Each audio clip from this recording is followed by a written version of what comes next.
Hola a todos, hoy vamos a tener una sesión súper especial en la cual vamos a hablar de qué es cuidar a los niños con asma. Yo soy Sara Pulido, soy neumóloga pediatra, soy la líder del programa clínico Asma Aire Respira. Yo soy Adriana Ceballos, soy mamá de Juan Antonio, él es paciente del programa ya desde hace un poco más de un año. Antes de que empecemos en el tema, quería hablarles un poquito de nuestro programa. Entonces, Asma Aire Respira es un programa de asma infantil que está certificado y que tiene unos niveles de calidad altos avalados por la FQM, y lo que lo hace diferente a una consulta de pediatría normal es que nosotros buscamos una evaluación muy integral del asma a través de medir con cuestionarios y además con algunos estudios metas que queremos alcanzar con sus hijos. Entonces, Asma Aire Respira es un programa que está pensado en que se logren metas del control del asma, no solo, digamos, a nivel poblacional, sino también individualizando mucho a cada uno de los niños y niñas que tienen. Pero en este live yo quería enfocarme un poquito en qué se siente tener un hijo con asma, y hicimos un cuestionario que algunos de ustedes de pronto que nos están viendo rellenaron, haciéndoles algunas preguntas de qué es manejar el asma. ¿Cuál es el mayor miedo cuando uno le dicen que un hijo tiene asma? Bueno, pues yo creo que el primer miedo es el diagnóstico como tal. Creo que me identifiqué con muchos pacientes, creo que uno hace un poquito de negación, como que uno dice no es asma, puede ser otra cosa. Y es eso, es miedo a la enfermedad, es miedo a las hospitalizaciones, es miedo cuando empiezan a toser, es miedo cuando entran al jardín. Entonces realmente eso la palabra es miedo, un poco de incertidumbre, porque pues uno no sabe para dónde va a ir pues cada niño, pero esa es mi respuesta. Tu respuesta es muy congruente con lo que dicen los demás papás. Los papás le tienen mucho miedo a las hospitalizaciones, y creo que los médicos también le tenemos mucho miedo a las hospitalizaciones, a las idas a urgencias, y creo que parte de eso parte del objetivo del programa es lograr que disminuyamos las hospitalizaciones y asistencias a urgencias. Nuestra meta es que por lo menos del 50% que tienen los niños lo bajemos, y pues por supuesto que la meta ideal es llegar a cero, que es a lo que queremos llegar. Pero digamos, dos mensajes muy importantes que les quería hablar es que desafortunadamente en el asma, aunque uno vea a los niños muy bien, no se reduce el riesgo de exacerbación. Incluso el asma leve puede tener crisis graves. Por eso hacemos todo lo que hacemos. Les preguntamos, les hacemos exámenes, no les quitamos el tratamiento cuando los vemos bien, sino que hacemos ajustes muy lentos precisamente para evitar ese gran miedo. Pero también les pregunté qué era lo que más los había aliviado, porque dije, bueno, dentro de este proceso de la incertidumbre, del miedo, de qué significa tener asma, de que le hablen a uno una enfermedad crónica, les pregunté a los papás qué era lo que les había aliviado. ¿A ti qué te ha aliviado en este proceso? Yo llegué acá a la fundación por fuera del programa de Asma Aire, perdón. Y pues cuando ya me atendiste tú, me diste la información del programa y pude ingresar a este programa. Y yo sí sentí un acompañamiento, y eso para mí ha sido muy importante, porque a pesar de que soy pediatra, en algún momento necesito ese acompañamiento de decir, bueno, yo voy hasta aquí con mi hijo, pero necesito que alguien más me guíe porque no soy neumóloga. Entonces sí me sentí muy acompañada, que te digan, bueno, si tienes una exacerbación puedes consultar a este WhatsApp, podemos ver si te puede ver un neumólogo acá en la fundación. La información que comparten también es muy valiosa, porque es que es desde el uso de la inhalocámara hasta los cuestionarios de seguimiento, que me parecen muy importantes, porque mucha gente se olvida de eso. Entonces como que al final sí estás en un tratamiento, pero si no sabes cómo vas evolucionando, pues como que la cosa no funciona. Entonces ese seguimiento y ese acompañamiento a mí me ha parecido muy importante, porque yo de alguna manera podía dar un tratamiento, y de hecho llegué acá ya habiendo hecho muchas cosas, pero no como poniendo en orden como todas las cositas para tener tanto el seguimiento y el acompañamiento realmente del programa. Me parece bastante, pues si uno como pediatra se siente acompañado, yo me imagino que los papás se van a sentir mucho más respaldados. Sí, y yo les cuento los resultados de los otros papás, y me pareció súper lindo, porque cuando yo les pregunté eso, la mayoría dijeron el tratamiento. Y no me lo esperaba, porque uno a veces piensa que eso es como lo más obvio, ¿no?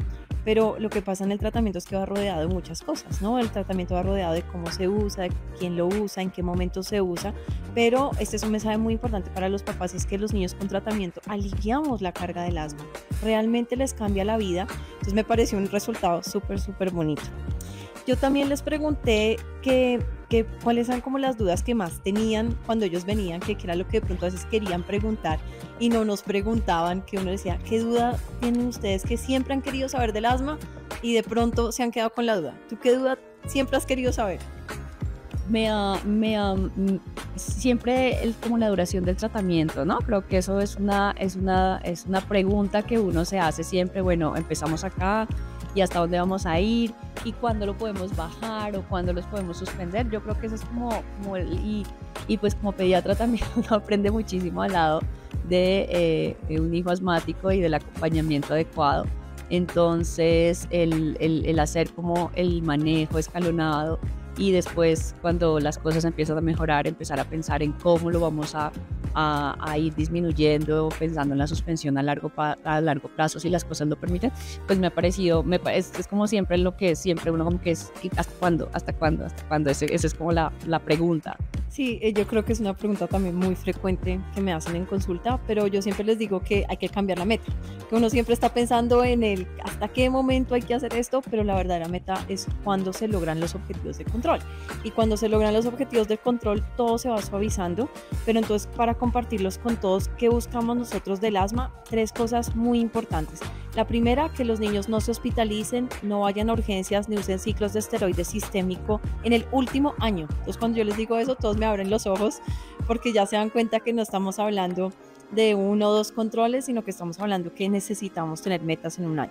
2, que no tengan tos a menos de que tengan gripa, porque las gripas las podemos seguir teniendo todos y es normal, pero que esa tos no se traslade a las actividades del día a día, o sea, que yo no deje de dormir bien por todos, que yo pueda hacer la actividad física que hacen los demás, que yo me ría y no me dé tos, que me como un helado y no me dé tos, y esas son cosas que a veces parecen pequeñas, pero que realmente nos están hablando. Yo siempre digo que es una señal del cuerpo que nos está hablando que las cosas por dentro siguen inflamadas. Y la tercera meta, que fue otra pregunta de las que me hicieron mucho, es las pruebas de función pulmonar que estén normales. Entonces uno de los papás que le mandamos la encuesta decía, es que yo quiero saber qué es lo que ustedes miran con eso, porque yo creo que a veces puede parecer chino avanzado cuando uno les muestra las gráficas y los dibujos, pero tenemos 2 básicas pruebas que hacemos en los niños pequeños. Hacemos una que se llama oscilometría de impulso y ahí lo que miramos es que tanta oposición le pone el sistema respiratorio a que entre y salga al aire. Se llaman resistencias. Entonces, entre más resistencias hay, más cerrado está el sistema respiratorio. Entre menos resistencias, pues hay mejor entrada y salida del aire. Entonces, nosotros miramos ahí, en términos globales, qué tan inflamados están los bronquios, que es donde se localiza el problema del asma. Y en la espirometría lo vemos pero de una manera diferente. Medimos la velocidad a la que sale el flujo del aire.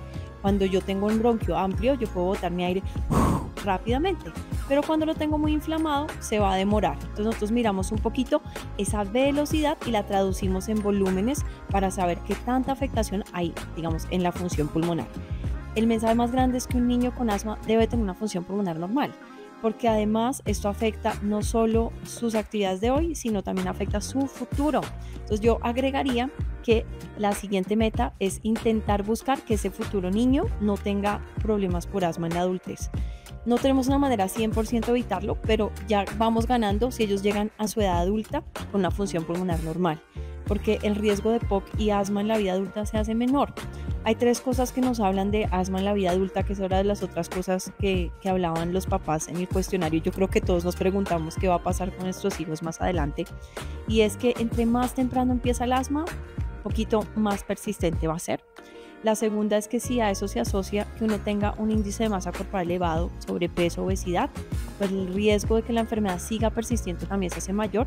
Y el tercero, que yo creo que es algo en el que podemos trabajar mucho, es en tener tabaquismo o vapeo asociado. Entonces, ustedes verán que dentro del programa también hacemos mucha educación antitabaco, sobre todo en preadolescentes, por eso de pronto a Adri no le ha tocado, pero buscamos mucho a eso porque sabemos que es algo que podemos ayudar a la vida futura. Y adicionalmente, pues la función pulmonar buena es un buen predictor de que este paciente no va a recaer. Pero lo cierto, Adri, para contestar tu pregunta también de hasta cuánto, es que aunque muchos pacientes pueden llegar a la remisión clínica, y eso significa no tener síntomas, no necesitar medicamentos, función pulmonar normal, pueden recaer entre un 40 y un 60% en los siguientes años. Digamos, los estudios más grandes que se han hecho es un seguimiento hasta los 26 años y a los 26 años un 60% recayó, más los que te acabo de contar. Entonces uno no puede, ¿cómo decir?, cantar victoria, pero en asma ahora estamos hablando de remisión completa. Eso antes ni siquiera lo hablábamos. Entonces tal vez en un futuro vamos a hablar de mejores resultados, pero por ahora podemos controlar lo que podemos controlar, que son estas pequeñas cosas que logramos también a través del tratamiento. Y otras preguntas que me hacían los papás que me pareció muy lindas, ¿cómo pudiera haber prevenido esto? Muchos me decían, ¿qué podía haber hecho yo para que a mi hijo no le tocara esta enfermedad? Y la verdad es que no mucho. Esta es una enfermedad de muchos factores. El primero de ellos está en nuestros genes. Entonces, si mamá o papá han tenido asma u otras condiciones alérgicas como alergia alimentaria, rinitis, dermatitis, mi riesgo aumenta.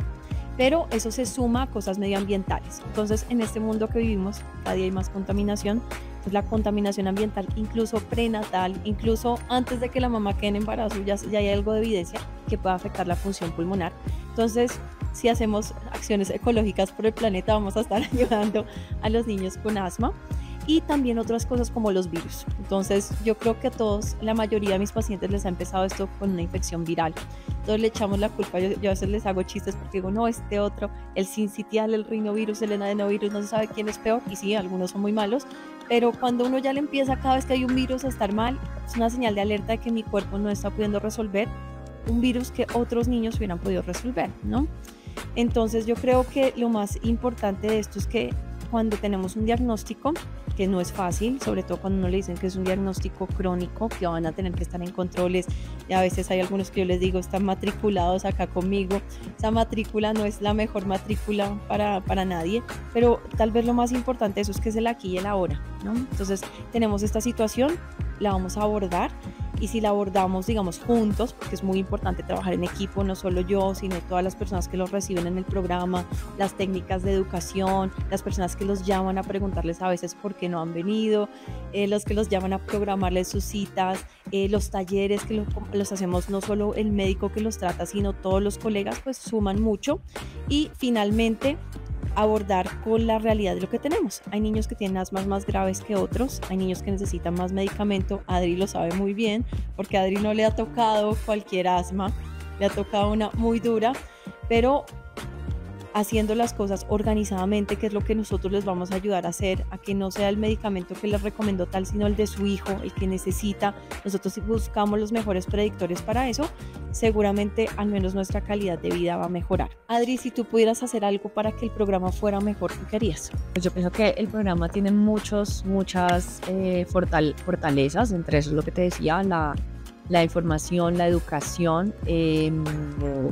¿Qué me gustaría a mí como mamá? Que funcionaran los fines de semana. Sería eso ideal, pues porque usualmente los niños pues también se enferman los fines de semana, ¿no? Y a veces uno sabía, bueno, si es entre semana tengo la opción, pero si es el fin de semana, pucha, me toca, si ya no lo puedo manejar en casa, pues me toca ir por urgencias. A mí me tocó ir en un par de oportunidades los fines de semana. Pienso que eso sería como algo que, una sugerencia, si lo pudiesen hacer, me parecería espectacular. Y seguir. Yo sí pienso que el paciente con asma necesita muchísima educación porque hay muchos mitos, hay mucho desconocimiento y hay mucho miedo alrededor de la enfermedad. Lo que te decía al principio, los papás no lo aceptan y entonces buscan otras alternativas, y si ellos no están entendiendo con claridad lo que es el asma, lo que significa pues la condición, patológicamente hablando, entonces van a optar por cosas y entonces abandonan tratamientos, se van a otras cosas y al final pues van a tener más recaídas y más complicaciones y eso. Y nosotros también nos encantaría, pues estamos cada vez intentando buscar más ampliación, más cobertura, porque sé que a muchos les gustaría que estuvieran en otros lugares, pero yo creo que lo más importante de un programa es primero lo que tú decías inicialmente, el acompañamiento que uno puede ofrecer, pero adicionalmente que nos damos cuenta que no estamos solos en este tratamiento. Entonces en Asmaire nos apoyamos de alergología, de psicología, y ese último tema les quería hablar porque muchos de nuestros pacientes pues empiezan a tener también dificultad en el manejo de sus emociones y de la ansiedad respecto a la enfermedad. Entonces es una enfermedad que comúnmente se asocia con síntomas de ansiedad, en que sean no un diagnóstico de ansiedad, pero síntomas de ansiedad, síntomas depresivos, y nosotros que queremos y hemos trabajado mucho en el programa para que los niños empiezan a reconocer sus emociones y podamos trabajar a favor del reconocimiento de las emociones y no tanto como a empezar a sacarlas a través de nuestro cuerpo, ¿no? Entonces yo creo que el programa y intentaremos mejorar cada día más también a medida que también los pacientes pues nos ayuden, porque esto no es un trabajo de una persona, sino de muchas, a darnos mejores posiciones, que no sea una cosa solamente del neumólogo, solamente del educador, sino realmente comunitariamente. Y aprovecho para echarles una cuñita, que nosotros también del programa pues hacemos una parte social. Nosotros tenemos una parte de Asmaire, que no es solo Asmaire aquí en el consultorio, sino en los colegios, y es parte de nuestro programa social. Y dentro del programa social es tan bonito que estamos intentando los mismos indicadores de calidad que medimos en nuestros pacientes aquí, medirlos allá para impactar. Entonces yo creo que eso pues es también muy lindo, porque cada vez que ustedes vienen y fortalecen el programa, nosotros también estamos buscando cómo favorecer a otras personas de la sociedad. No sé, Adri, comentarios finales de tu experiencia. ¿Qué les dirías a los papás que de pronto están viendo este live porque se los mandó alguien, pero no tienen ni idea de que o se sienten muy perdidos en este mundo del diagnóstico del asma? Bueno, pues mi recomendación es que primero estén en manejo con el pediatra y con el neumólogo pediatra, y que sean muy juiciosos en ello, porque lo que te decía, muchas veces el paciente por desinformación piensa otra cosa y hace otras cosas, y que acaten las recomendaciones de su médico de cabecera, porque a veces algún paciente llega como porque me dijeron esto en otro lado, no. Y ser muy juiciosos en eso hace que en algún punto nos sintamos capaces de manejar una crisis en casa, de que no sintamos tanto miedo, de que sepamos que esto va a pasar, de que puede pasar y de que sepamos cómo manejarlo. Sí, y hagamos caso a lo que nos digan las recomendaciones del médico tratante. Yo creo que eso es importantísimo, y ser muy juiciosos con el tratamiento. O sea, esa es la base de todo. Y es verdad, digamos que ya hablándolo científicamente acá un poquito, la primera causa de pérdida del control del asma es la inadherencia al tratamiento. Entonces acá de verdad somos muy juiciosos en medir eso, porque sabemos que cuando no hay pérdida de más del 80% de las dosis al mes, la posibilidad de recaer en síntomas o de recaer en exacerbación es muy alta, y sabemos que es difícil, que es retador hacer un tratamiento todos los días viendo al niño bien, mal, es retador, pero los resultados mejores se ven cuando logramos esa adherencia. Y el Día Mundial del Asma de este año, el lema es tratamiento inhalado para todos. Y me parece tan lindo porque nos hace enfocarnos en lo que es básico, porque a veces creemos que tenemos que hacer tratamientos como súper avanzadísimos, pero el tratamiento inhalado, que es el pilar fundamental, si todos tenemos acceso a él, pues nuestras posibilidades de controlar el asma son muy importantes. Entonces realmente me pareció un lema muy bonito para este año, porque piensa no solo en de pronto algunas personas que tenemos el privilegio de tener nuestros tratamientos, sino en todos. Ojalá que el acceso de verdad para el tratamiento del asma sea global. Esto era por lo que queríamos hablarles el día de hoy, ponernos siempre a disposición aquí desde la Fundación Neumológica, recordarles que acá estamos pensando cada día más en cómo mejorar para tratar a los niños y a las comunidades con asma, y que tenemos un programa certificado por la FQM en nivel plata, que es el único de Latinoamérica y con el cual de verdad queremos impactar no solo a ustedes, sino realmente que estos beneficios se vean proyectados a la comunidad. Y Adri, gracias por venir, gracias por compartirnos tu experiencia. Estar en el programa de verdad que uno le da mucha tranquilidad, y uno va viendo los resultados. Eso es súper chévere, porque sí, pasamos por las duras, como que qué vamos a hacer, pero fue de ir escalando, de ir viendo, de ir siguiendo las instrucciones, y afortunadamente a hoy vamos muchísimo mejor. Gracias, Adri, y gracias a todos por acompañarnos en este pequeño live.